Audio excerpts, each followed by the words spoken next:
कहने का तात्पर्य है जिस गुण की, जिस तत्व की अधिकता होती है वैसा खान पान वाणी व्यवहार विचार ले आते हैं। जिस तत्व की अधिकता जिस देवता में है वैसा खान पान वाणी व्यवहार विचार सब ले आते हैं।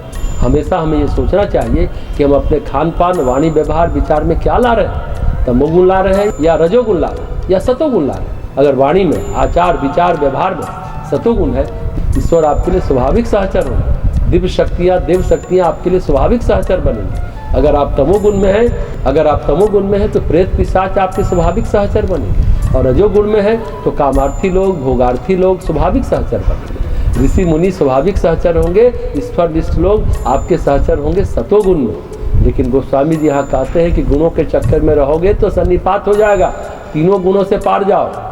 इसलिए गरुड़ पुराण की जो प्रक्रिया है, गरुड़ पुराण का कर्मकांड, गरुड़ पुराण की अवधारणा, क्योंकि नरक तमोगुनी है और जीवन में जो हम भूल करते हैं हमारी जीवात्मा नरक में चली जाती है। जीवन में जो तमोगुण है, शरीर छूटने पर हम अपने कर्म को साथ ले जाते हैं, कर्म को समेटते हैं, भाव विचार साथ जाता है। जो हमारे पूर्वज हैं, पिताजी, दादाजी, काकाजी, नानाजी, बहन भाई से कुछ भूले हुई होंगी या कुछ अपमान की बातें हुई होंगी। गरुड़ पुराण की जो प्रक्रिया है वो तमोगुण को तोड़ने के लिए, जैसे आदमी मरा, बीमार होकर मरा, उससे गलती न भी की हो फिर भी बीमार होकर मराना बीमारी क्या है, तमोगुण है। फिर भी बीमार होकर तो मराना बीमारी क्या है, तमोगुण है। आधी बीमारी भोगी, आधी बीमारी बिना भोगे चला गया तो तमोगुण साथ में गया। तो क्या करना चाहिए, अपनी प्रक्रियाओं के साथ, अपने पूजा पाठ के साथ, एकादशी विधान के साथ, श्राद्ध तर्पण के साथ, गीता पाठ के साथ, गरुड़ पुराण के पाठ के साथ उसकी जीवात्मा का तमोगुण नष्ट करते हैं। तमोगुण नष्ट हो जाएगा तो रजोगुण नष्ट हो जाएगा तो अपने आप आ जाएगा सतोगुण।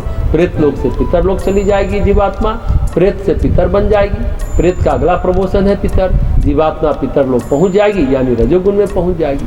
तो महत्वपूर्ण बात है कि सबसे पहले तमस नष्ट हो। तमस में आपको कर्म करने की स्वतंत्रता नहीं के बराबर है, लेकिन रजस में कर्म करने की स्वतंत्रता होती है। बहुत सारे पितर लोक के प्राणी ऐसे हैं जो नियमित रूप से शिव आराधना करते हैं, ये सत्य है। तमोगुण में शिव आराधना संभव ही नहीं हो पाता। एक बीमार आदमी हॉस्पिटल में पड़ा है, जेल में आदमी बंद है, उनके परिजनों को जमानत करानी पड़ती है, मुकदमा लड़ना पड़ता है, हॉस्पिटल में डॉक्टर से इलाज कराकर उसको मदद करनी पड़ती है।